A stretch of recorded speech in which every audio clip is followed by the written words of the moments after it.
میرے نبی کریم علیہ الصلوۃ والسلام کی صفائی کا، نفاست کا، حضور کے حسن کا، ظاہری حسن کا جو اللہ نے دیا تھا، اس کا حال یہ ہے کہ رب فرماتا ہے وَالضُّحَىٰ وَاللَّيْلِ إِذَا سَجَىٰ، محبوب تیرے چمکتے ہوئے چہرے کی بھی قسم ہو، اور جب اس کے گرد زلفیں چھا جاتی ہیں مجھے اس کی بھی قسم ہو۔ اور حضرت عبداللہ بن رواحہ نبی پاک کے صحابی ہیں، وہ فرماتے ہیں کہ حضور کوئی معجزہ نہ دکھاتے، نہ چاند توڑتے، نہ ڈوبا سورج موڑتے، نہ درختوں سے کلمہ پڑھواتے، کوئی معجزہ نہ دکھاتے، پھر بھی نبی پاک کا چہرہ اتنا خوبصورت تھا کہ لوگوں نے دیکھتے جانا تھا اور کلمہ پڑھتے جانا تھا۔ یہ حضور علیہ السلام کے ظاہری حسن کا حال تھا، لیکن اس کے باوجود اللہ کے محبوب آئینے کے سامنے کھڑے ہو کے کنگھی فرماتے تھے، تیل استعمال فرماتے تھے۔ اللہ کے محبوب علیہ السلام اپنے بالوں کے درمیان سے مانگ نکالتے تھے، آدھے بال ایک طرف ہوتے تھے، آدھے ایک طرف ہوتے تھے، اور صحابہ فرماتے ہیں کئی دفعہ حضور امامہ اتارتے تو ان بالوں کے بیچ جو خوشبو لگی ہوتی اس کا رنگ بھی ہم دیکھا کرتے۔ حضور صاف لباس پسند کرتے تھے۔ ایک شخص کو حضور نے دیکھا، اس نے میلے کچالے کپڑے پہنے، تو حضور نے ٹھنڈی آہ بھری، فرمایا کاش یہ دھو کے کپڑے پہنتا۔ ایک شخص کو دیکھا بال بکھرے ہیں، کنگھی نہیں کی، تو حضور فرمانے لگے کاش یہ کنگھی کر لیتا۔ نفاست پسند آدمی پہ نا بوجھ بنتا ہے۔ جو آدمی، آپ کو پتہ ہے کہ امام شافعی تو فرماتے ہیں جمعے والے دن غسل کرنا واجب ہے، مت غسل نہ کرے تو جمعہ ہی نہیں ہوگا۔ اگرچہ ہمارے امام صاحب کے نزدیک سنت ہے۔ یہ سنت کب بنا؟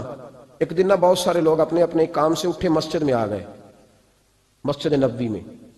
کوئی کسان تھا تو کھیت سے اٹھ کے آ گیا، کوئی مزدور تھا تو مزدوری سے اٹھ کے آ گیا۔ تو مسجد میں جب بہت سارے لوگ جمع ہوئے نا، تو بعض لوگوں کو دقت محسوس ہوئی، تو رسول کریم علیہ السلام نے فرمایا کتنا ہی اچھا ہو کہ تم جمعے والے دن نہا کے آیا کرو۔ بس وہ صحابہ کا مزاج ہمارے والا نہیں تھا کہ تفصیل بتائیں، حکمت بتائیں، ملے گا کیا، ثواب کتنا، نہ نہائے تو گناہ، یہ کوئی نہیں۔ حضور نے کہا کہ نہا کے آؤ تو کتنا ہی اچھا ہے۔ پھر کسی صحابی نے کبھی بھی بغیر غسل کیے جمعہ ادا ہی نہیں کیا۔ کسی نے بغیر غسل کے کبھی جمعہ ادا ہی نہیں کیا نا۔ اسلام بڑا خوبصورت دین ہے۔ حضور نے فرمایا جو کچا پیاز کھائے وہ مسجد نہ آئے، پہلے مسواک کرے، دانت صاف کرے، پھر آئے۔ نبی پاک صلی اللہ علیہ وسلم نے فرمایا جو کچی مولی کھائے مسجد نہ آئے۔ مولی کھانا جائز ہے، پیاز کھانا جائز ہے، لیکن منہ سے بدبو آتی ہے۔ نبی پاک علیہ السلام کا ظاہری حسن کیا بات ہے۔ میلاد مبارکہ میں نبی پاک علیہ السلام کی جو چیز بڑی کھل کے واضح ہوتی ہے وہ رسول اللہ کا حسن و جمال ہے۔ آپ کی والدہ سیدہ طیبہ طاہرہ حضرت سیدہ آمنہ رضی اللہ تعالیٰ، اماں جی کہتی ہیں کہ میرے محبوب جب میرے بطن اقدس میں آئے تو جو تکالیف عورتوں کو ہوتی ہے مجھے ان میں سے کوئی تکلیف بھی نہیں ہوئی۔ اور اماں جی کہتی ہیں مجھے کبھی کوئی ثقل، کوئی بوجھ محسوس نہیں ہوا۔ اور فرماتی ہیں کہ جو ولادت کے وقت لوگوں کو، عورتوں کو تکلیف ہوتی ہے مجھے وہ بھی نہیں ہوئی۔ اور فرماتی ہیں کہ نبی کریم علیہ السلام پیدا ہوئے تو ہمیں حضور علیہ السلام کی ناف کو کاٹنا نہیں پڑا، ناف بریدہ پیدا ہوئے، ختنہ شدہ پیدا ہوئے۔ آپ کو پتہ ہے عورتیں غسل دیتی ہیں بچے کو پیدا ہونے کے بعد، لیکن میرے محبوب نے سجدہ ہی کر لیا پیدا ہوتے ہی، امتی امتی کہتے ہوئے پیدا ہوئے۔ حق نے فرمایا کہ بخشا الصلاۃ والسلام، اور پہلے سجدے پر روز ازل سے درود۔ میرے امام فاضل بریلوی کا جو انداز تکلم ہے نا، اس کی بھی حد ہی کوئی نہیں، کوئی حد ہی نہیں، کہاں تک ان کی محبت جاتی۔ کہنے لگے پہلے سجدے پہ روز ازل سے درود، یادگاری یہ امت پہ لاکھوں سلام، یادگاری یہ امت پہ لاکھوں سلام۔ بتائیے بغیر وضو کے، بغیر غسل کے سجدہ ہو جاتا ہے؟ تو حضور نے سجدہ کر کے بتایا کہ اللہ نے مجھے پاک صاف پیدا کیا ہے۔ نبی پاک صلی اللہ علیہ وسلم کی والدہ نے جب یہ باتیں ارشاد فرمائیں تو لوگوں نے پوچھا ان سے کہ اماں جی پھر آپ ایک جملے میں بتائیں کہ ماجرا سارا کیا تھا، آخر ایک ولادت تو ہوئی نا، آپ کے وجود اطہر سے ایک بچہ تو نکلا، تو یہ کیا تھا؟ تو سیدہ آمنہ فرمانے لگی خرج منی نور، بس میرے وجود سے ایک نور نکلا، بس میرے وجود سے ایک، اور روشنی آتی جاتی ہے تو کسی کو تکلیف نہیں دیتی، ایک نور نکلا۔ میرے رسول کریم علیہ السلام کو ظاہری حسن بھی کمال دیا، اور پھر حضور کی نفاست پسندی، صفائی پسندی۔ نبی پاک جب بات کرتے تھے نا تو حضور کے دانتوں سے نور نکلتا تھا۔ اس کے باوجود حضور ہر وضو کے لیے مسواک کرتے۔ میں نے ہر نماز کے لیے نہیں کہا، میں اپنے لفظوں کا ذمہ دار ہوں۔ کس کے لیے بولے آپ حضرات؟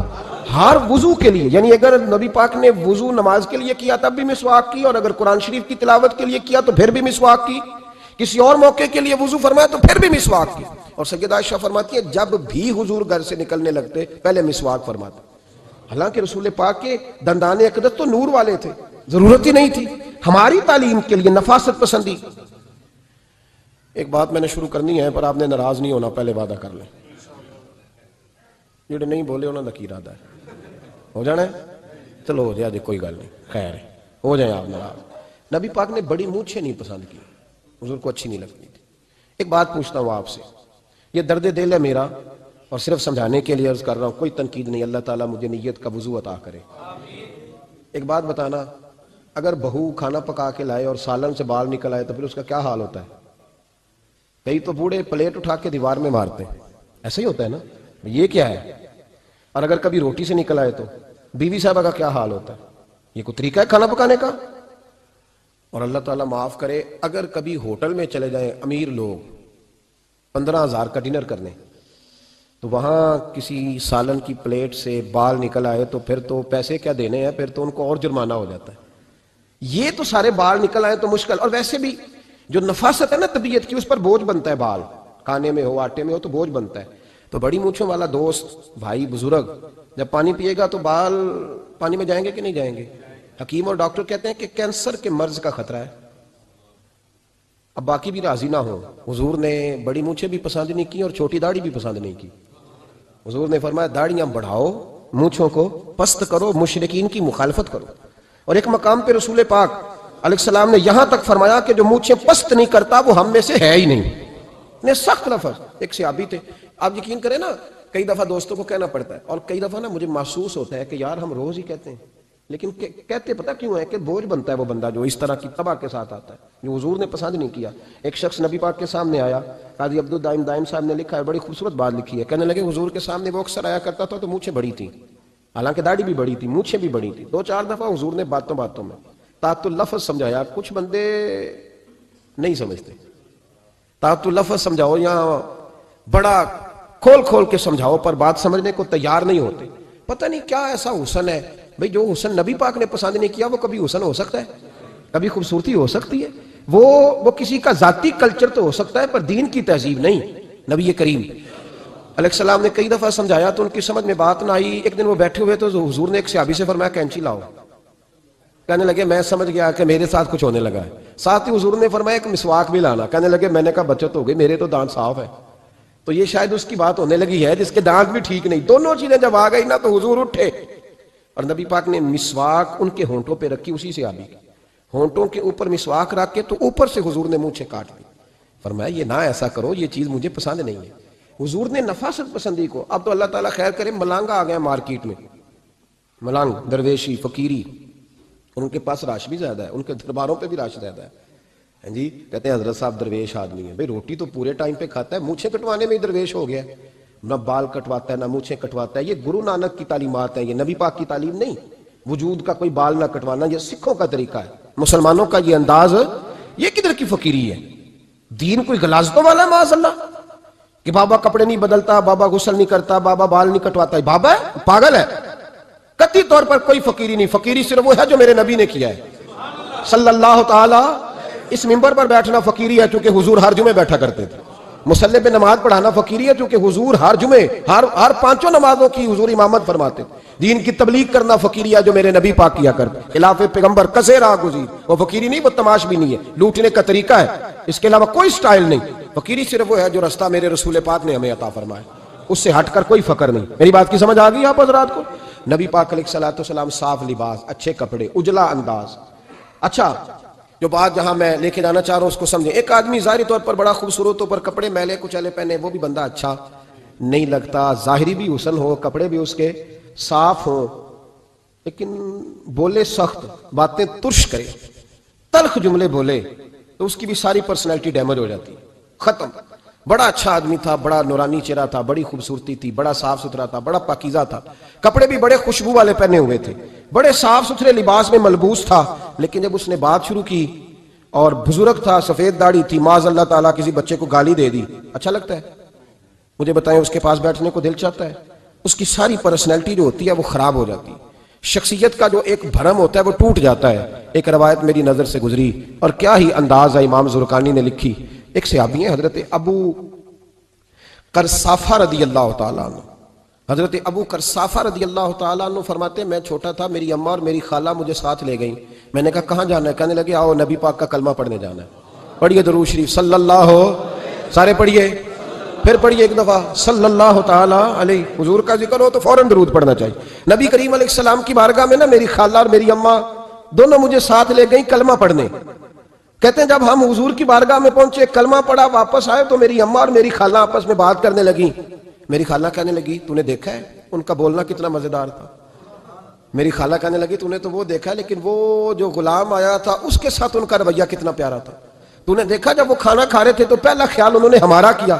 بار بار وہ ان کا ذکر کرتی, کہتے آپس میں حضور کی شانیں بیان کرتی, میری اماں بھی میری خالہ بھی. بالآخر بات لمبی ہو گئی تو میری اماں بولی, کہنے لگی بس کر, ہم کتنی عظمتیں بیان کریں گے, مجھے تو 3 باتیں سمجھ میں آئی ہیں. کتنی؟ 3 باتیں مجھے سمجھ میں آئی ہیں. کہا وہ کیا؟ تو کہنے لگی ما رأینا مثلا حاضر رجل احسن وجہا ولا القا صوبا ولا البنا کلاما. کہنے لگی مجھے تو 3 باتیں سمجھ میں آئی ہیں کہ نہ اتنا خوبصورت چہرے والا کوئی شخص دیکھا ہے, اور نہ اتنے صاف کپڑوں والا کو دیکھا ہے, اور نہ ہی اتنی میٹھی بولی بولنے والا کوئی دیکھا ہے. تینوں باتوں کی کمال ہے. ظاہری حسن بھی کمال, کپڑوں کی صفائی بھی کمال, اور رسول پاک کا بولنا بھی کمال, لب و لہجے میں مٹھاس بھی خوبصورتی والی. یہ اصل حسن ہے کہ ظاہراً بھی انسان بڑا منزہ ہو, باطناً بھی بڑا صاف ستھرا ہو. میرے رسول پاک علیہ السلام کا طریقہ مبارکہ پتہ کیا تھا؟ حضور صلی اللہ تعالیٰ علیہ وآلہ وسلم جب مسجد میں نماز پڑھ لیتے تو حضرت جعفہ رضی اللہ تعالیٰ عنہ فرماتے, بخاری کی حدیث ہے, فرماتے ہیں میں مدینہ شریف میں آیا تو حضور نماز پڑھ لیتے تو صحابہ نبی پاک کے پاس آتے اور حضور کا دست مبارک پکڑ کے پہلے چومتے پھر چہروں پہ ملتے.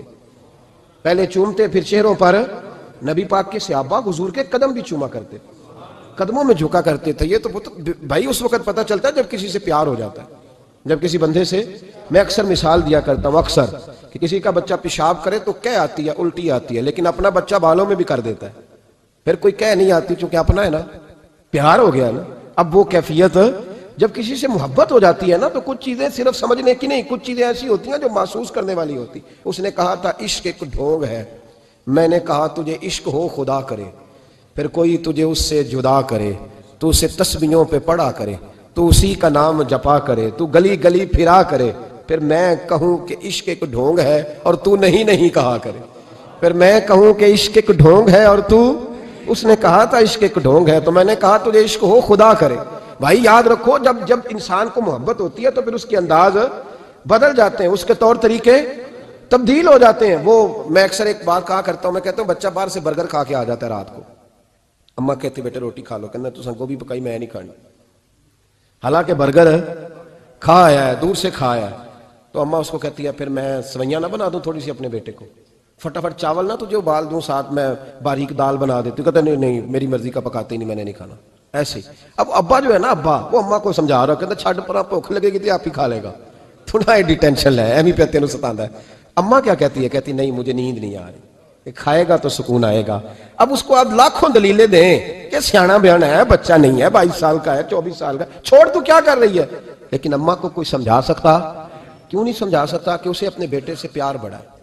وہ کیا کرے, وہ مجبور ہے, اس کے دل کی کیفیت اس طرح کی ہے کہ کوئی دنیا کی طاقت اسے سمجھا سکتی, سوال ہی نہیں پیدا ہوتا کوئی اسے سمجھا سکے. یہ ممکن کیسے ہو, کیسے سکتا ہے؟ یہ محبت ہے. میرے رسول پاک علیہ السلام کے صحابی حضرت جعفہ فرماتے ہیں میں حضور کی بارگاہ میں آیا تو صحابہ کیا کرتے, نبی پاک کا دست مبارک پکڑتے, پہلے چومتے پھر چہرے پہ ملتے. بخاری ہے. فرماتے ہیں میں نے کہا یہ کیا کر رہے ہیں, پھر اچانک میرا بھی دل کیا ذرا کر کے تو دیکھو, کچھ چیزیں چکھنے پہ پتہ لگتا ہے کتنی مزیدار ہے. کہتے ہیں میں بھی قریب گیا, حضور کے دست مبارک میں نے ہاتھ ڈالا. فرماتے ہیں ہاتھ پکڑا ہی تھا کہ نبی پاک کا ہاتھ برف سے بھی زیادہ ٹھنڈا. فرماتے ہیں پھر میں نے پکڑ کے چہرے پہ ملا تو کستوری سے زیادہ خوشبو آ رہی تھی دست مبارک. فرماتے ہیں اب میرا چھوڑنے کو دل ہی نہیں کر رہا تھا, اب میری طبیعت نہیں مان رہی تھی. میرے نبی کریم علیہ السلام اللہ کی دلیل ہیں, ہر پاکیزگی, ہر حسن, ہر کیف اللہ نے اپنے رسول کو عطا فرمایا. دنیا کی جتنی غلاظتیں تھیں جب کوئی حضور کے قریب جاتا تھا تو ساری غلاظتیں دور ہو جاتی. کما ارسلنا فیکم رسولا منکم یتلو علیکم آیاتنا ویزکیکم. اللہ فرماتے ہیں میرے محبوب تم پر میری آیتیں پڑھیں گے اور تمہیں پاک فرما دیں گے, تمہاری ساری ناپاکیاں نبی پاک دور کر دے, ہر غلاظت تم سے دور ہٹ جائے. ایک صحابی ہیں حضرت شیبہ بن عثمان رضی اللہ تعالی عنہ, وہ کہتے ہیں میرے والد کو اور میرے چچا کو مسلمانوں نے احد میں قتل کر دیا. میرے دل میں بڑا غصہ تھا, بڑا جلال تھا کہ کبھی مجھے موقع ملے تو میں بدلہ لوں گا. کہتے فتح مکہ کے بعد نبی پاک علیہ السلام حوازن کی جنگ کے لیے نکلے. مجھے پتا چلا حضور جا رہے ہیں تو میرے اندر شعلے بھڑک رہے تھے انتقام کے. روز میں منصوبہ بندی کرتا، پلاننگ کرتا کہ کسی طریقے سے میں ان تک پہنچوں گا اور بدلہ لوں گا. کہتے ہیں نبی کریم علیہ السلام نا حوازن کے لیے پہنچ چکے تھے. فرماتے ہیں میں بھی جنگ میں جا کے شریک ہو گیا اور میں نے طریقہ اس طرح کا اختیار کیا کہ کسی طریقے میں حضور تک پہنچ جاؤں. سمجھ آ رہی ہے میری بات کی؟ نبی کریم علیہ السلام تک کسی طریقے پہنچ جاؤں. فرماتے ہیں لڑتے لڑتے، لڑائی کے دو طریقے ہوتے تھے.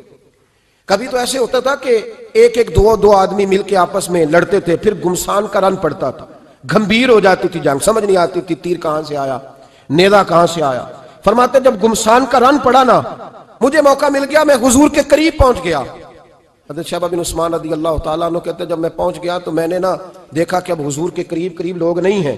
فرماتے میں نے نا فوراً تلوار اٹھائی. تلوار اٹھا کے میں حضور کو معاذ اللہ شہید کرنے ہی لگا تھا کہ ایک نور چمکا حضور کے سامنے. پڑھیے درود صلی اللہ علیہ وسلم. کہتے ایک نور چمکا، اتنی تیزی تھی اس نور میں کہ میری آنکھیں بند ہو گئی، میرے ہاتھ سے تلوار گر گئی، آنکھیں چندھا گئی میری. فرماتے تلوار میرے ہاتھ سے چھوٹ گئی. اب جب وہ روشنی مدھم ہوئی نا تو میں نے دیکھا نبی پاک سامنے کھڑے مسکرا رہے ہیں. میں نے کر دیا، آپ نے سن لی. ذرا دیکھو تو صحیح، جو تلوار لہرائے اسے دیکھ کے بھی کبھی کو مسکرایا ہے؟ جس نے تلوار نہیں لہرا دی، جو شہید کرنے ہی لگا تھا، پہنچ گیا تھا. لیکن یہ اخلاق میرے رسول پاک کا ہے صلی اللہ اعلیٰ حضرت فاضل بریلوی کا ایک شعر میں نے پڑھا. کئی کچھ چیزیں ایسی ہوتی ہیں جو بس نا وہ آتی تو سامنے ہیں لیکن وہ اتنا لطف دے جاتی ہیں کہ ٹھنڈا ہو جاتا ہے مزاج. رات کو میں شعر پڑھ رہا تھا اعلیٰ حضرت کا فاضل بریلوی رحمت، اور میں نے شعر پڑھا تو مجھے اچھا لگا سنانا. ایک دوست کو میں نے فون کیا، میں نے کہا یار ذرا شعر تو سن لے. یہ پہلی دفعہ نظر سے گزرا ہے، ابھی سیدھا سادہ لیکن روح تک اتر گیا. اعلیٰ حضرت فرمانے لگے نبی پاک کے بارے میں، فرمانے لگے سیدھی سیدھی روش پر کروڑوں درود. سیدھی سیدھی روش پر بالکل سیدھی ہے حضور کی باتیں، کسی پیچیدگی کی ضرورت نہیں. کہنے لگے سیدھی سیدھی روش پر کروڑوں درود، سادی سادی طبیعت پہ لاکھوں سلام. سادی سادی طبیعت پہ سیدھی سیدھی روش پر کروڑوں درود اور سادی سادی طبیعت پہ لاکھوں سلام. میرے نبی کریم صلی اللہ علیہ وسلم مجھے دیکھ کے مسکرائے اور فرمایا جب حضور مسکرائے نا تو میں نبی کریم علیہ السلام کو دیکھ کے حیران ہوا کہ میں نے تلوار تانی تھی اور حضور نے مسکرانا شروع کیا. فرماتے اب حضور نے مجھے بلایا، آواز کے ساتھ نہیں بلایا، حضور نے اشارہ کیا یوں کر کے، فرمایا ادھر آؤ نا. فرماتے مجھے اب یہ بھی سمجھ نہیں آئی کہ کس نے مجھے اٹھا کے حضور کے قریب کر دیا. فرماتے میں نبی کریم کے قریب گیا تو حضور نے میرے دل پر 3 تھپکیاں دی. ایک تھپڑ ہوتا ہے، ایک تھپکی ہوتی ہے، پتہ ہے نا فرق کا؟ ایک تھپڑ کو مارے تو جلال آتا ہے اور تھپکی دے تو پیار آتا ہے. کہتے ہیں حضور نے 3 تھپکیاں دی اور دی بھی میرے دل پر، 1 پھر 2 پھر 3. کہتے ہیں پہلی تھپکی دی تو میرے اندر سے کفر نکل گیا، دوسری تھپکی دی تو میرے اندر ایمان داخل ہو گیا، اور تیسری تھپکی جب نبی پاک علیہ السلام نے دی تو مجھے ہر چیز سے بڑھ کر رسول اللہ سے پیار ہو گیا، محبت ہو گئی نبی کریم سے. آپ فرماتے ہیں اب حضور نے نا فوراً میرے ہاتھ میں تلوار تھمائی. فرمایا پہلے تو ہمارے خلاف لڑ رہا تھا، تلوار پکڑ، اب ہماری طرف سے لڑ، تلوار پکڑ اور لڑ. آپ فرماتے ہیں میں اتنا لڑا کہ جو حضور کا دشمن سامنے آتا میں گلا کاٹ دیتا، جو آتا میں اس کے ٹکڑے کر دیتا.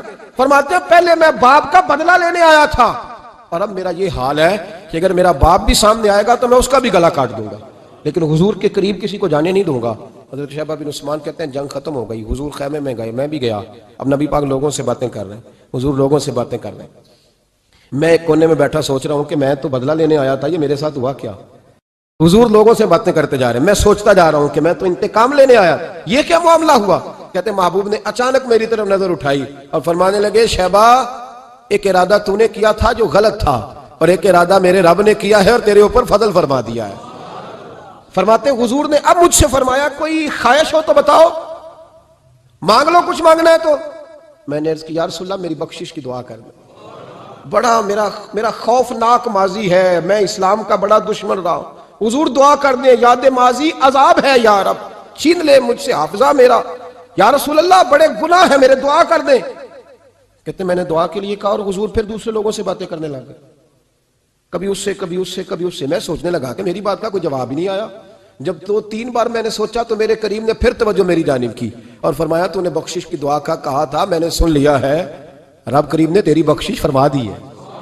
اللہ نے تجھے بخش دیا ہے، تیری خطائیں رب کریم نے معاف کر دی۔ نبی پاک کے دست مبارک کی برکت، رسول پاک۔ ایک صحابی تھے حضرت فرقد ان کا نام تھا رضی اللہ تعالی۔ پہلے نا میں جب گفتگو کیا کرتا تھا نا تو میں صحابہ کا نام نہیں لیتا تھا، میں کہتا تھا ایک صحابی فرماتے ہیں، چونکہ صحابہ کے نام مشکل تھے، لوگوں کو یاد نہیں رہتے۔ ایک دن میرے دل میں خیال آیا کہ نام لیں گے نہیں تو انہیں آئیں گے کیسے، چلو خود کسی کو یاد ہو جائے گا، تو مجھے اچھا لگا۔ پچھلی دفعہ میں نے حضرت سعد بن ناجیہ کا نام لیا تو مجھ سے میرے دوستوں نے کہا ذرا لکھ کے دیں کیا نام تھا۔ مجھے خوشی ہوئی کہ یار اگر یہ لفظ کہے جائیں گے تو لوگوں کو دلچسپی ہوگی۔ حضرت فرقد ایک صحابی تھے، اور یہ وہ صحابی ہیں جنہوں نے حضرت عمر کے زمانے میں موصل کا علاقہ فتح کیا تھا، بڑے دلیر تھے، ان کی 4 بیویاں تھیں۔ وہ کہتے ہیں جب بھی یہ گھر میں آتے تو خوشبو اتنی اعلیٰ لگا کے آتے کہ ہم حیران ہو جاتی۔ عورتیں زیادہ تیاری کرتی ہیں نا مردوں سے کہ نہیں؟ کیا آج کل مرد زیادہ کرتے ہیں؟ چلو میں درد چھوڑو، میں اپنی اصلاح کرنا، تسی دوواں گلاں تے انجن کیتا ہے، اب پتہ نہیں سچ کیا ہے، کون زیادہ تیاری کرتا ہے؟ چلو بیٹھے جو مرد نے، ویسے میرے پاس جو اخباری تراشیں ہیں ان میں یہ لکھا ہے کہ آج کل مردوں کے میک اپ پہ زیادہ خرچ آنے لگا ہے، یہ تحقیقی رپورٹ ہے۔ اور پاکستان میں سب سے زیادہ جو اخراجات ہیں وہ میک اپ کے سامان کے ہیں۔ پہلے لڑکیاں بیوٹی پارلر جاتی تھی، اب لڑکے بھی جاتے ہیں۔ پہلے صرف دلہن جاتی تھی، اب سارا خاندان جاتا ہے۔ اللہ تعالیٰ معاف کرے۔ اس کے باوجود بڑی غربت ہے ملک میں، پریشانی بھی بڑی ہے، اس کے علاوہ ہمیں غریبوں کا درد ہے، اس کے باوجود ہم لوگوں کی مدد کرنا چاہتے ہیں۔ پتہ نہیں کیا ترجمہ کیا ہم نے غریب پروری کا، کیا معنی بنایا، اللہ ہی بہتر جانتا ہے کہ وہ چیزیں جن کی بالکل حاجت نہیں، بالکل ضرورت نہیں، ان پر لاکھوں لٹا کے کہتے ہیں وہ دیکھو بیچارے کو روٹی نہیں مل رہی۔ تو بھائی آپ مہربانی کرتے خالی کنگھی کر لیتے، باقی پیسے غریب کو دے دیتے۔ لیکن چلے معیار ہے نا ہمارا اپنا معیار ہے، اس پر میں جاتا نہیں، بات نہیں کرتا۔ نبی کریم علیہ الصلوۃ والسلام کہ صحابی ان کی ازواج کہتی ہیں کہ اب عورتیں زیادہ تیاری کیا کرتی تھیں، لیکن وہ جب گھر آتے نا تو اتنی خوشبو لگاتے، کہتی ہم چاروں مل کے کوشش کرنے لگی، ڈھونڈنے لگی کہ وہ خوشبو کا پتہ کریں جو یہ لگاتا ہے۔ ہم نے بازار سارے تلاش کر لی، عرب کے اندر آج بھی خوشبو کا بڑا شوق ہے اور بڑی مہنگی خوشبو ملتی ہے، کبھی آپ بازار جائیں، کہتی ساری خوشبوئیں لگا لی، تھک گئیں۔ ایک دن چاروں سوتنے مل کے بیٹھی، کہنے لگی ہم نہیں اس کا مقابلہ کر سکتے، آج پوچھ ہی لے کہاں سے خوشبو لگاتا ہے، پوچھ ہی لیتے ہیں، چلو بات ہی ختم ہو جائے، پوچھ لیں۔ یہ ہم جتنی مرضی اعلیٰ لگائیں، جب یہ آ جاتا ہے نا، کچھ لوگ میرے محفل ہوتے ہیں، جہاں آ جاتے ہیں وہاں چھا جاتے ہیں، تو یہ جب آتے ہیں تو چھا ہی جاتے ہیں۔ کیا کریں، اس طرح کا میرے محفل ہے، کیا کریں اس کا؟ فرمانے لگی ایک دن چاروں سوتنوں نے مل کے ان کو بٹھا لیا، کہنے لگی بتاؤ تو صحیح خوشبو کون سی لگاتے؟ کہنے لگے کوئی بھی نہیں، کبھی لگائی نہیں، آج تک نہیں لگائی۔ تو کہتے ہیں بیویاں کہنے لگی صحابہ تو غلط بیانی نہیں کرتے، پر آپ کیا بات کر رہے ہیں، یہ کیسے ہو سکتا ہے کہ آپ آتے ہیں تو ہم حیران ہو جاتی ہیں۔ فرمانے لگے جس دن کی تم لگی ہوئی ہو نا میری خوشبو کا مقابلہ کر دے، مجھے پہلے دن کا پتہ ہے۔ تو میں نے کہا چلو زور لگا ہی لیں، دیکھ ہی لیتے ہیں کہاں تک بات جاتی ہے تمہارے پاس جتنا زور لگا لو۔ بہرحال میں اللہ کی قسم اٹھا کے کہتا ہوں کبھی نہیں لگائی۔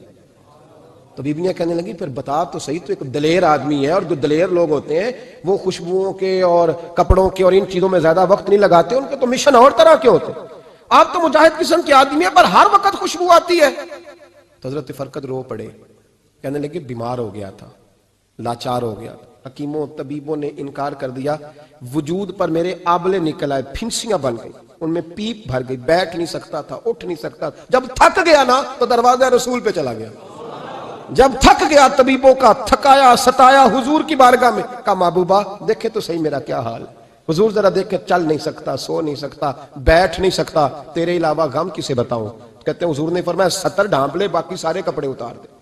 70 ڈھانپ لے، کہتے ہیں ٹخنوں سے لے کر ناف تک میں نے 70 ڈھانپ لی، باقی سارے کپڑے اتارے۔ حضور کیا کریں گے؟ فرماتے ہیں نبی پاک نے دست مبارک اٹھایا، برف سے ٹھنڈا، کستوری سے زیادہ مہکنے والا، فرماتے ہیں پورے وجود پر میرے حضور نے دست مبارک ایک دفعہ لگا دیا، اب جدھر جدھر سے گزرتا ہوں ساری دنیا خوشبو سے بھر جاتی ہے۔ یہ نبی پاک کا دیا ہوا نور ہے، یہ حضور کی عطا کردہ شفا ہے، یہ رسول پاک کے حسن کی خیرات ہے۔ ایک شاعر نے ایک فکرہ کا کمال کر دی، کہنے لگا ظلمت کو ان کے نور نے کافور کر دیا، جس پر پڑی نظر اسے بھی نور کر دیا۔ رسول پاک علیہ السلام کے دست خیر میں وہ برکات تھی۔ حسن کی 2 قسمیں ہوتی ہیں، ایک حسن ہوتا ہے ملمہ سازی والا، بیوٹی پارلر والا، ایک حسن ہوتا ہے باطن کا۔ بچے پتہ کیوں خوبصورت ہوتے ہیں؟ اس پر علماء مناطقہ نے بحث کی ہے، محدثین نے لکھا ہے۔ بچہ گدھے کا بھی ہو تو پیارا لگتا ہے، چھوٹا بچہ اگر اس کا رنگ بہت گورا نہ بھی ہونا، صرف چھوٹا ہو وہ پیارا لگتا ہے، اس میں ایک جاذبیت ہوتی ہے۔ اس پر ہمارے مفسرین نے، محدثین نے، علماء مناطق نے ایک بحث کی ہے. وہ کہتے ہیں اصل بات یہ ہے کہ بچے جھوٹ نہیں بولتے، بددیانتی نہیں کرتے، دھوکہ نہیں کرتے. یہ جو اندر کی عیاریاں ہوتی ہیں نا، چہرہ بھی خطرناک کر دیتی ہیں. اور جب اندر حسن ہوتا ہے تو باہر بھی حسن ہی ہوتا ہے. بچے میں کوئی مکاری عیاری نہیں ہوتی، فساد نہیں ہوتا، نیت میں فطور نہیں ہوتا، کسی کو لوٹنے کا ارادہ نہیں، کسی کو شیشے میں اتارنے کا پروگرام نہیں بتاتا. بچہ چرب زبان نہیں ہوتا، اس کو طریقہ نہیں ہوتا، وہ لوگوں کو قائل کرنے کے ہر وقت دوڑتا نہیں، الٹی سیدھی گیمیں نہیں چلاتا. کیونکہ اندر حسن ہوتا ہے تو وہ حسن اس کے چہرے پر معصومیت بن کے آتا ہے. سمجھ آ رہی ہے میری بات کی؟ اس کی دلیل میرے رسول پاک علیہ السلام نے بخاری میں فرمایا اللہ کا ولی وہ ہے جس کا چہرہ دیکھو تو اللہ یاد آ جائے.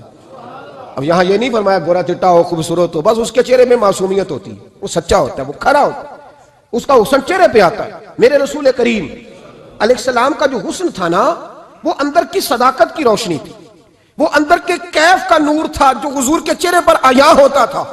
اس لیے نبی پاک کا چہرہ جو تھا وہ آنکھیں چدھیاتا نہیں تھا، بلکہ آنکھوں کو اچھا لگتا تھا. شاہ عبد الرحیم صاحب محدث دہلوی شاہ ولی اللہ صاحب کے والد ہیں، اور ہمارے بر صغیر پاک و ہند میں جتنے بھی مسالک ہیں یہ سارے شاہ ولی اللہ صاحب کے شاگرد بنتے ہیں. وہ کہتے ہیں میرے ابا جی نے خواب دیکھا اور خواب میں انہیں رسول اللہ کا دیدار نصیب ہوا. تو نبی کریم علیہ السلام کی بارگاہ میں شاہ ولی اللہ صاحب کے ابا جی کہنے لگے حضور ایک بات بڑی اڑ گئی ہے میرے دل میں، بڑی، تو کتابوں سے جواب نہیں ملا، آج رب کریم نے موقع دیا ہے اس سوال کا جواب. تو عبد الرحیم پوچھو کہ یا رسول اللہ حضرت یوسف کا حسن دیکھ کے لوگوں نے انگلیاں کاٹ لی، پر آپ کو تکنے والے تکتے ہی رہے، کوئی بھی ہوش نہیں ہوا، کسی نے انگلی نہیں کاٹی. تو کہتے ہیں محبوب نے فرمایا عبد الرحیم رب کریم نے اپنی غیرت کے ساتھ میرے حسن پر 70,000 پردے ڈالے. یہی بہتر ہے کہ پردوں میں وہ پردہ پوش رہے، وہ اگر پردے اٹھا دے تو کسے ہوش رہے. فرمایا 70,000 پردوں میں چھپا ہوا حسن ہے، ورنہ کسی کی طاقت تھی کوئی بات کر سکتا، جرت تھی کسی شخص کی. میرے حبیب پاک سید عالم حضرت عبداللہ ابن سلام رضی اللہ تعالیٰ عنہ اہل یہود کے بڑے عالم تھے. فرماتے ہیں میں تورات زبور انجیل کا جاننے والا تھا. جس دن حضور مدینہ طیبہ آئے، قصوہ نامی اونٹنی پر بیٹھے تھے، میں حضور سے مناظرہ کرنے، بحث کرنے آیا. میرے ساتھ میرے شاگرد تھے، ارادہ تھا بحث کروں گا، نبی پاک کو بڑے معاذ اللہ کڑوے کڑوے سوال کروں گا. کہتے ہیں حضور بیٹھے تھے قصوہ نامی اونٹنی پہ اور گردن مبارک جھکی ہوئی، ہونٹوں پر حضور کے زیر لب ہلکی سی مسکراہٹ تھی. نبی پاک تھوڑا بولتے تھے پر جتنا بولتے تھے وہ دلوں میں اترتا جاتا تھا. فرماتے ہیں میں جب گیا نا، میرے شاگرد ساتھ تھے، مناظرہ کرنے گیا، مناظرہ شاگرد ساتھ تھے. فرماتے ہیں میں بڑے سوالات تیار کر کے گیا، پر حضور گھوڑے پہ بیٹھے تھے. دو باتیں میں نے سنی. حضور نے فرمایا رشتہ داروں سے اچھا سلوک کرو، اپنے غلاموں کا خیال کرو. کہتے ہیں وہ شاگرد مجھے دھکے دینے لگے، کہنے لگے چلو استاد جی آگے ہو، کرو سوال، چلو نا آگے بڑھو نا آگے.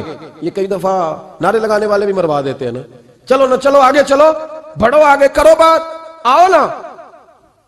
کہتے ہیں میں ذرا آگے بڑھا، دھکا دیا انہوں نے. فرماتے میں آگے بڑھا اور میں نے قریب محبوب کے قریب جا کے کہا حضور مجھے کلمہ پڑھا دے، میں مسلمان ہونے آیا. یعنی عام آدمی تو قائل ہو جاتا ہے، عالم اور تورات زبور انجیل کا جاننے والا، حضور کلمہ پڑھائیں. کہتے ہیں میں واپس آیا نا کلمہ پڑھ کے، تو شاگرد کہنے لگے استاد جی آپ تو مناظرہ کرنے آئے تھے، یہ کیا ہوا؟ تو یہ لفظ ہے حضرت عبداللہ ابن سلام کے. فرمانے لگے تم نے نبی پاک کا چہرہ نہیں دیکھا، ان کی آنکھوں کی روشنی نہیں دیکھی، تم نے چہرے کی معصومیت نہیں دیکھی، لب و لہجے کا وقار نہیں دیکھا. کتنے دنوں کے تھکے ماندے آج وہ مدینے پہنچے، پر ان کے لب و لہجے میں کوئی اکتاہٹ، کوئی تھکاوٹ، کوئی لفظوں میں جھول تم نے دیکھا ہے؟ فرمانے لگے جس کا اس طرح کا چہرہ ہوتا ہے وہ جھوٹا نہیں سچا ہوا کرتا ہے. میرے نبی پاک علیہ السلام کے غلام حضرت طارق بن عبداللہ رضی اللہ تعالیٰ عنہ فرماتے ہیں کلمہ پڑھنے سے پہلے ایک دفعہ ہمارا سارا قبیلہ تجارت کے لیے نکلا تھا، اور اس وقت منظر یہ ہوتا تھا کہ ہم اپنی عورتوں کو بھی ساتھ لے جاتے تھے. 6 مہینے سفر کرنا ہوتا تھا، اونٹ گھوڑے ہم بیچا کرتے تھے، عورتیں بھی ساتھ رہتی، کھاتے بھی پکاتے بھی. کہتے ہیں ایک سفر سے ہم واپس آ رہے تھے تو مدینے کے باہر صحرا میں ہم نے پڑاؤ کیا، اکیلے رسول پاک صلی اللہ، پھر ایک دفعہ پڑھیے گا، ایک دفعہ پھر کہیے گا صلی اللہ تعالی علیہ وسلم. کہتے ہیں نبی پاک تنے تنہا اکیلے. حضور نہ سیر کرتے کرتے کرتے کرتے ہمارے قافلے کے پاس سے گزرے، خیمے لگے تھے، پڑاؤ کیا، محبوب تشریف لے آئے. کہتے ہیں حضور سید عالم صلی اللہ تعالی وسلم تشریف لائے. کوئی قبیلے میں سے، قافلے میں سے حضور کو جانتا نہیں تھا. ایک سرخ رنگ کا اونٹ تھا ہمارے سردار کا جو بکنے سے رہ گیا تھا، بڑا خوبصورت. کہتے ہیں نبی پاک کو پسند آ گیا. حضور پوچھنے لگے تم کون ہو؟ کہا جی مسافر ہے. کہاں سے آئے ہو؟ فلاں جگہ سے آئے ہیں. کس لیے آئے ہو؟ ہم تجارت کی غرض سے نکلے. اونٹ بیچو گے؟ بیچنا ہے. کتنے کا؟ سودا طے ہوا. اس نے کہا اتنے لینے، حضور نے کہا اتنے دینے ہیں، بات طے ہو گئی. کہتے ہیں لگام حضور نے پکڑی اور فرمانے لگے وہ سامنے میرا شہر ہے جس کا نام مدینہ ہے. وہ میرا شہر ہے، میں ابھی مدینے جاتا ہوں، اپنے غلام کو بھیجتا ہوں اور تمہیں آ کے نہ قیمت دے جاتا ہے۔ محبوب گھوڑے کی لگام تھا، اونٹ کی لگام تھا میں، نکیل تھا میں، اونٹ تھا سرخ رنگ کا۔ حضور لے کے جب نکلے نا، تھوڑا سا چند قدم آگے گئے تو ان میں سے ایک شخص بولا، کہنے لگا سردار آپ سیانے لوگ ہیں، سمجھدار ہیں، اس شخص کا نام پوچھا آپ نے، قبیلہ پوچھا ہے، ایڈریس کا پتہ ہے، پتہ ہے کہاں رہتا ہے، اتنا قیمتی اونٹ دے دیا۔ سردار بھی کہنے لگا، سارے کہنے لگے یار ان کی باتوں میں اتنی لذت تھی، ان کے گفتار و رفتار اتنی باوقار تھی، مزیدار تھی کہ ہوش ہی کوئی نہیں رہا۔ بھئی ہم پرانے تاجر ہیں، کبھی اس طرح کا سودا کیا ہی نہیں جس طرح کا آج ہو گیا۔ اوہو واقعی کچھ نہیں یاد رہا، کوئی سمجھ نہیں آئی۔ وہ ابھی نظر آ رہے، ایک آدمی دوڑ کے جاؤ، دوڑ کے اور جا کر کے نا ان سے کہو، بڑی جائز بات ہے، وہ ناراض بھی نہیں ہوں گے، ان سے ایک شخص کہو کہ بھئی اونٹ دے جاؤ، پیسے لے آنا اور اپنا مال لے جانا، دوڑ کے جاؤ۔ ایک شخص دوڑنے لگا تو سردار کی بیوی خیمے کے اندر تھی، پردے کے پیچھے سے بولی، کہنے لگی خبردار کوئی پیچھے نہ جائے، اگر پیسے مل گئے تو ٹھیک ہے، نہ ملے تو میں دے دوں گی، کوئی پیچھے نہ، کوئی نہ جائے پیچھے۔ سردار کہنے لگا تو جانتی ہے؟ کہنے لگی نہیں۔ کہا گارنٹی کیوں دے رہی ہے؟ تو کہنے لگی تم نے ان کا چہرہ نہیں دیکھا، تم تو سودے کر رہے تھے، میں پردے کے پیچھے سے دیکھ رہی تھی۔ پیر مہر علی شاہ صاحب کو کسی نے کہا تھا نبی پاک کا حلیہ بیان کرے، بتائیں حضور کے کان مبارک کیسے تھے، آنکھیں کیسی تھی، ناک مبارک کیسی تھی، بینی مبارک کیسی تھی۔ تو پیر مہر علی شاہ صاحب کہنے لگے کوئی مثل نہیں ڈھولن دی، کہنے لگے مجھ سے نہیں بیان ہوتا حضور کا حلیہ، کوئی مثل نہیں ڈھولن دی، تو چپ کر مہر علی، ایتھے جا نہیں بولن دی، میں بس کر، تو بیان کر سکتا ہے اتنی طاقت؟ اعلیٰ حضرت نے کہا لم یاتی نذیرک فی ناظرن مثلے تو نشد، پیدا جانا۔ کہا حضور مثال تو تب آپ کی بنے گی نا، کوئی آپ کی طرح کا پیدا تو ہوگا، تبھی مثال بنے گی، تو جب ہوا ہی نہیں تو مثال کیسے بنے گی؟ کہنے لگی کوئی نہ جائے، نہ پیسے آئے تو میں دے دوں گی، میں تو پردے کے پیچھے سے دیکھ رہی تھی، ان کے چہرے کا وقار دیکھا، ان کی آنکھوں کی روشنی دیکھی، ان کے لفظوں کا حسن دیکھا۔ تم 50 باتیں کرتے تھے، وہ ایک جواب دیتے تھے، اور گنے چنے لفظ بولتے تھے، ان کی سادگی کا وقار دیکھا۔ جانے دو، نہ پیسے آئے تو میں دوں گی۔ کہتے ہیں حضور گئے، تھوڑی دیر کے بعد ایک کالے رنگ کا حبشی غلام آیا، پیسے بھی پکڑے اور اپنی چادر میں نا کھجورے باندھ کے تو پیچھے ڈالی ہوئی، اور دیہاتی لوگ پیچھے نہیں ڈال لیتے، کھجورے ڈال کے پیچھے۔ کہتے ہیں وہ آئے اور ان کے آنے کا انداز بھی بڑا نرالا تھا۔ کہتے ہیں وہ جھومتے جھومتے اللہ کا ذکر کرتے، اللہ الصمد کرتے پہنچ گئے، اور آگے کہنے لگے تم سے میرے نبی نے اونٹ خریدا ہے؟ تم سے؟ کہا ہم سے خریدا ہے۔ کہنے لگے یہ تمہارے پیسے؟ اور پھر چادر کھول کے صحرا پہ بچھا دی، کہنے لگے یہ تمہارے پیسے، اور کھجورے کھاؤ، میرے نبی نے تحفہ بھیجا ہے، کھاؤ حضور نے تحفہ بھیجا ہے۔ تو وہ سردار کی بیوی اوٹ ہٹا کے کہنے لگی وہ کالے رنگ کے حبشی غلام، انہیں کھجوریں کھلا اور مجھے اس عزت والی ماں کا نام بتا جس کے گھر میں ایسا لال پیدا ہوا، انہیں کھجوریں کھلا، اور مجھے اس عظمت والے باپ کا نام بتا جس کے گھر میں ایسا پھول کھلا ہے، وہ قبیلہ تو بتا تو صحیح، وہ کون تھے؟ 2 گھڑیاں رکے ہیں پر خوشبو ہی پھیل گئی ہے، رنگ ہی بدل گیا، تار کوئی مثل نہ ڈھولن دی، تو چپ کر مہر علی، ایتھے جہاں نہیں بولن دی۔ حضرت طارق بن عبداللہ کہتے ہیں جناب بلال فرمانے لگے وہی تو اللہ کے آخری رسول ہیں، وہی تو خاتم المرسلین ہیں، وہی تو ہیں جنہیں اللہ نے ساری انسانیت کے لیے نمونہ عمل بنایا۔ کہتے ہیں ہم اونٹ بیچنے گئے تھے پر سارے کا سارا قبیلہ ہی مسلمان ہو گیا۔ نبی پاک کی حضور کے ظاہری حسن کے تذکرے ہماری اولادوں کو آنے چاہیے۔ ایک شعر مرحوم اعظم چشتی نے کہا تھا، کمال کر دی، کہنے لگے سمجھا نہیں ہنوز میرا عشق بے ثبات، تو کائنات حسن ہے یا حسن کائنات؟ میں آج تک سمجھ نہیں سکا، سمجھا نہیں ہنوز میرا عشق بے ثبات، تو کائنات حسن ہے یا حسن کائنات۔ بھائیو وہ سارے طریقے اپناؤ جو رسول پاک نے عطا فرمائے۔ حسن بھی نبی پاک کے طریقوں میں ہے، پاکیزگی بھی نبی پاک کے طریقوں میں ہے، بقا بھی حضور کے۔ اور جو چاہتا ہے نا دنیا میں سب سے خوبصورت بن جائے، نظر آئے، اور اس کی خوشبو سے لوگوں کے دل ٹھنڈے ہوں، وہی طریقہ اپنائے جو میرے نبی نے عطا کیا ہے۔ آخر دعوانا ان الحمدللہ رب العالمین۔